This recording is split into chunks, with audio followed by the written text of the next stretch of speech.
Hello, good morning to all. And definitely, Prague is the most beautiful city in the world. Definitely, yes. I would like to ask, how many of you today have not used any addictive substance? Yes, coffee, yes. I need to take my glasses. Oh, I can see it here. I will talk a little bit about the Czech system and also the EU debate, because EU, European Union, is extremely important player in everything that is happening globally. And I would like to mention harm reduction, distinct harm reduction as a policy from harm reduction as type of intervention, because it's very important in the whole debate. So I'll start with the Czech situation. As you can see, Czech Republic is heart of Europe. People will tell you it's Poland, but you can see it's Czech Republic. Yes, you can see the red thing in the middle. And as I said, Prague, the diamond of the cities. When we talk about harm reduction policies, we speak about risks attached. We're reducing risks and harms, yes? And in our government program, which I'll show in a minute, or maybe I'll go there and go back. Yes, we say that we will address the issue of addiction with harm reduction approach. I will not read the whole thing. And that we will regulate substances according to their risks. So looking back in the situation of Czech Republic, of course, if we compare alcohol, if we compare heroin or other opioids, or Czech Republic is full of methamphetamine and tobacco, of course tobacco we would say is less risky and it doesn't cause all these social debacles of people's lives. But the number of tobacco users is so high that it is, at the end of the day, the biggest killer in preventative illnesses across Europe and in Czech Republic. So we say we will regulate all substances according to their risks, which is very difficult because you have some substances which are illegal, which are maybe less risky than the ones that are legal, such as cannabis, for example. We can debate on that. And we can look at other situations. For example, the Swedish situation, which I will touch later, is attached to snus, which is forbidden in the rest of Europe. It's allowed only in Czech Republic. The European regulation, when it was established, said not allowed to all other countries, and Sweden fought for their own company, which is important to mention, why it happened, that it was a company established in Sweden called Swedish Match, and Swedish Match produced snus, so they said, no, we want to keep Swedish Match. And I remember at that time, we had a lot of long arguments about harm reduction in other issues, other substances, and Sweden was very much against harm reduction, until they came to the tobacco situation and said, okay, we need to endorse harm reduction.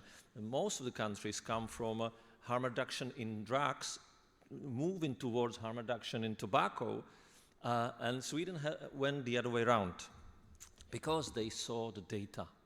So it's so clear. We say that, I mean, this is incorporated in our action plan and our national strategy. This curve says that you have on one side the prohibition, and on the other side fully unregulated liberal market. Both sides are attached to a lot of risks.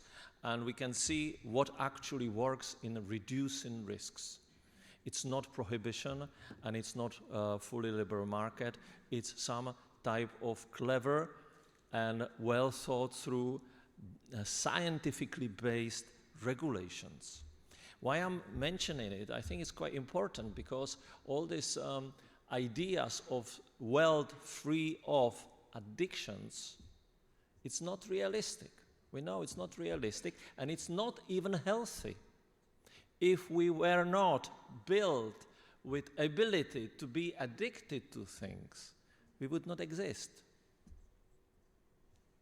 Yes, it's so clear. I'm a psychotherapist and psychologist, so we can talk about it for hours. You will not beat me on this one. So this is how Czech Republic government decided to look at it. We say we will integrate policies, and harm reduction is not going to be a type of intervention. I think it's quite important to stress this, but it's a policy. As you mentioned, my colleague before me, Mr. Minister, spoke about what WHO says, that it's also a policy. But in fact, in the whole debate, the denial of harm reduction in tobacco is based on, well, it works in drugs because it's a type of intervention. We exchange needles, people avoid HIV and hepatitis. But with tobacco, it's the rhetorics of the tobacco companies. Yes, it is a rhetoric of the tobacco companies, because we regulated them and regulated them and regulated them until they had to come up with something sensible. We know the tobacco companies were lobbying for deadly cigarettes in such ways that they would claim that tobacco reduces asthma, reduces or lung cancers, etc., etc. Yes, but now the situation is very different. The tobacco companies come with sensible policies because we regulated them. So why we should beat them for that? We should cooperate in this matter. We say that the Czech policy should be, and we said this is the principles, yes, but it's so difficult, evidence-based. I mean, we speak about evidence, and we look at the same evidence and we interpret it two different ways very often. Balanced, as we talk about on one hand the total free market, and the other hand the total prohibition. So we should come with something balanced, because abstinence doesn't work. The idea of total abstinence doesn't work. The idea of free market, totally free market, has some risks attached. Coordinated and integrated. So we said at the very beginning, we will not look at addictions as different things, like here is a heroin, here is cannabis, here is gambling. It's the same behavior. It's the same situation. We only have substances or products, because we also talk about gambling, with different risks attached. For example, in Czech Republic, when we talk about gambling, you have also different products which are with different risk. You have the slot machines, which are extremely risky. You lose hundreds of dollars within an hour, or casinos, and you have lottery. So you have different situations. And the same thing we have with tobacco or nicotine products. It has to be realistic. That's a very difficult one.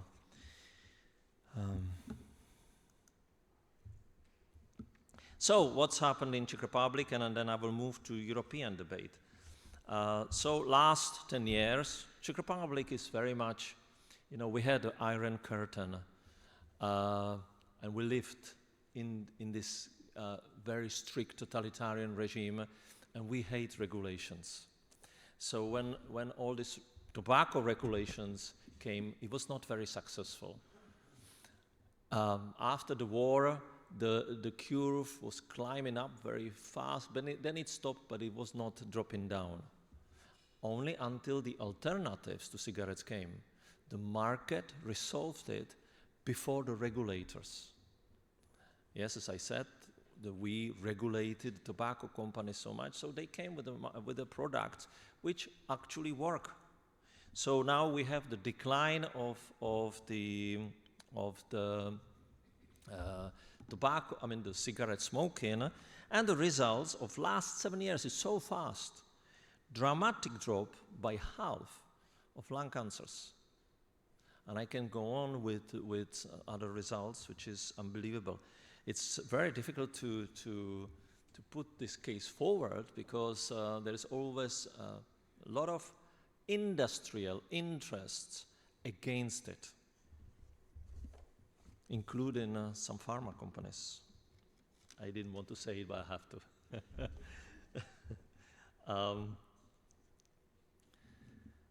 So, the current EU debate. I think it's quite important to mention. We are 27 countries regulated by certain national laws, and then we have regulations of the EU regulations. Yes, so we have to.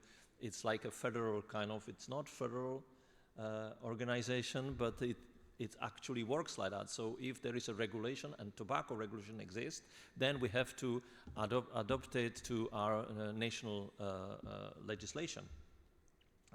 And so the debate is going on and on and on, and the Commission keeps promoting idea of ban of alternatives. And the debate, as I said at the beginning, was, well, this is a tobacco lobby. This is not a type of intervention. You're talking about policy based by tobacco lobbying, so that's it. We should not touch this. So there's no argument that would say we don't care about who brings the idea. If it's industry and it's successful, then we are saving lives. At least we have the Beating Cancer plan as like one of the overall health issues, and we know that tobacco is killer number one. So in the Beating Cancer plan, the debate continues. Yes, we have to promote alternatives to cigarettes.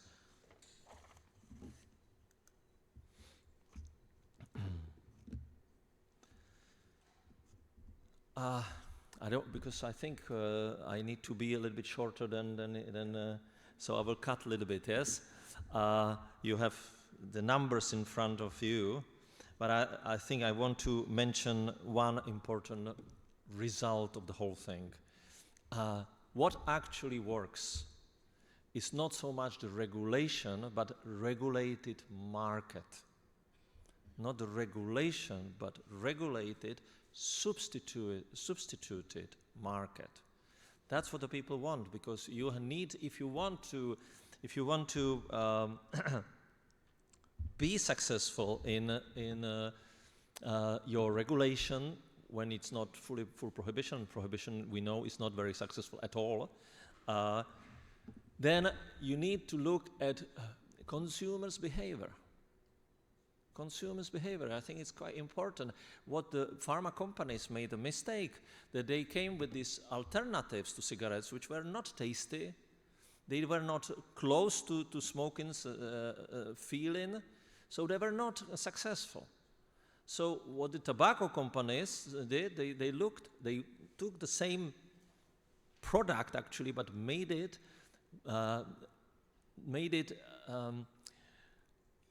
appealing to consumers. I think that's the only option. Now the pharma companies started learning from it and started having products which are more appealing and more interesting for the consumers. But they are very angry with the tobacco because they took their market with the tobacco companies.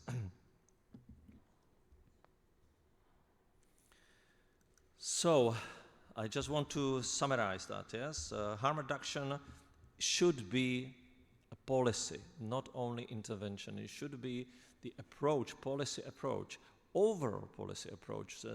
Still we have a debate whether we have one of the pillars, harm reduction, another pillar is abstinence. No. Abstinence is part of harm reduction.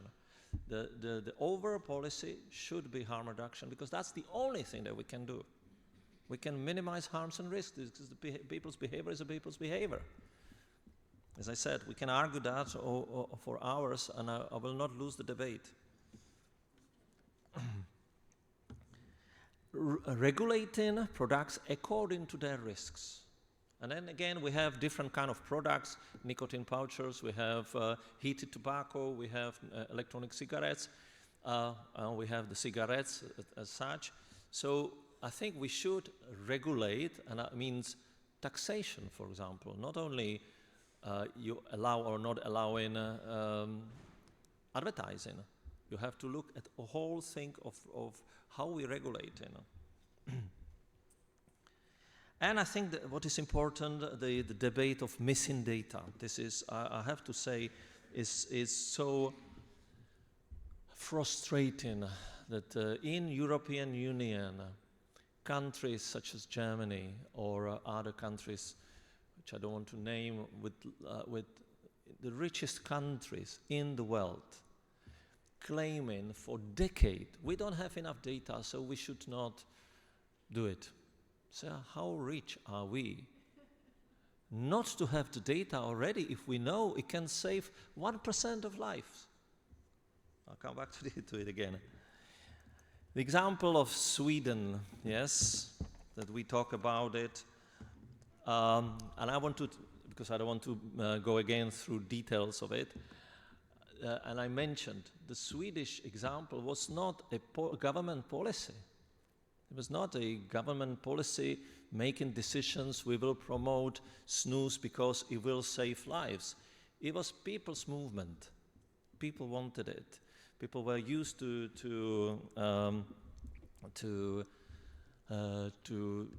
start using because their ice hockey stars loved it. I mean, we are in the United States. I'm sure you love hockey. In Czech Republic, we love hockey. In ice hockey, it's the sport. In Sweden, it's sport number one. When the biggest stars, ice hockey stars, started using, instead of smoking, started using snus, that was it. Yes, I'm simplifying it. I hope anybody from Sweden will not get very upset with my interpretation of it. So. And then it turned to a policy when the Swedish government realized that the dropping of the heart diseases, the dropping of the lung cancers, premature death, and realized that regulating less risky market, less risky products less, and promoting less risky products is actually the way forward. Today you have only 5% of Swedish people smoking. But it doesn't mean that they don't use nicotine. They use nicotine in the form of snus. So here is the curve, how disease is dropped in Sweden. So, what came out of this model? Yes, we have this sentence, beautiful sentence, policymakers should be able to design comprehensive policy, which whatever it is, solutions that facilitate harm reduction for smokers while facilitating health protection for adolescents. And I want to allow me to have one more minute on this one. We always take children as hostages. So we want to ban flavors because children like it. And I always ask, did we ban selling it to underage? So what is it to do with ban flavors? We take children as hostages with all kind of substances and regulations without actually enforcing the law, which is the first one. Okay, we ban to sell to the underage, and then we educate the underage.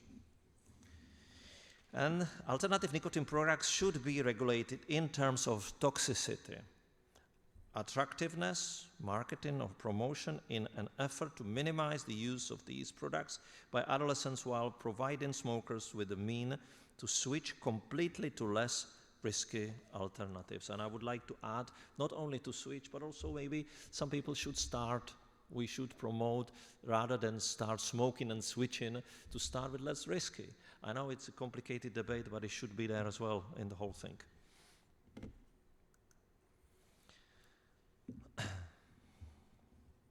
So there is a high certainty of evidence that alternatives, including e-cigarettes and other products, increase quit rates of compare to the yes, I need to go, yes, to the other products which are made by pharma. So the consumers' preference has to be in the middle of the whole policy. So okay, I think I will switch this and I'll come to conclusions, yes? Conclusions. Number one, promoting a rational addiction policy based on scientific evidence. Yes, we have the evidence, although we deny it sometimes. Preventing and reducing health, social and economic harms is recommended as the overall policy approach. Use substitution effect, like such as pricing strategy, for example, to create a substitution market with less risky products. Pricing strategy, what we have is excise tax, for example. Put money to research in reduction harms posed by combustion tobacco and taking into account on ongoing innovative possibilities.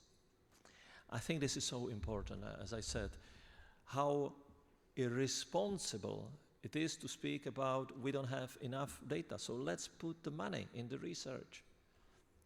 Do we think it can save life? Maybe it can save 2%, maybe save 20%. We have to put money in research.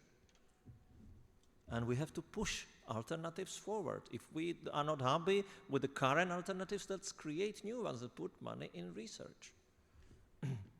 I think it's important to mention one of the last things, be aware of the growing illicit market. Yes, I think this is very much untouched in the whole debate. Now we have a problem in the European Union. Last 5 years, 100 new factories of illicit cigarettes were built.